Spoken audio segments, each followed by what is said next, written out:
talk about the conversation this has started, and it's really about language, what we say out loud and the consequences of those. You called your opponent an existential threat on a call a week ago. You said it's time to put Trump in the bullseye. There's some dispute about the context, but I think you appreciate that I didn't say crosshairs. I was talking about focus on.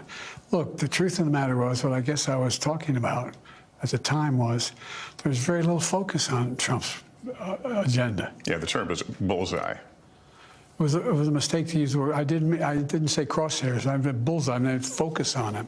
Focus on what he's doing.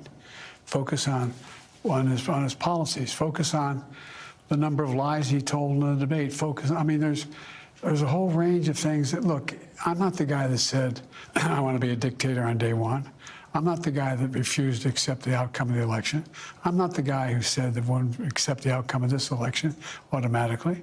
You can't only love your country when you win.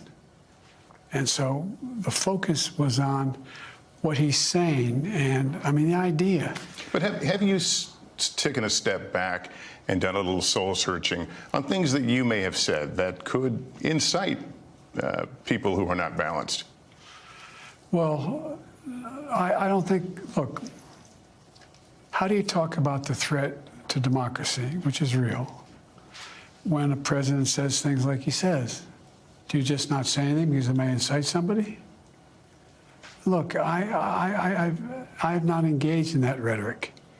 Now, my opponent is engaged in that rhetoric. He talks about there'll be a bloodbath if he loses, talking about how he's going to forgive all those, actually, I guess, suspend the sentences of all those who were arrested and sentenced to go to jail because of what happened in the Capitol.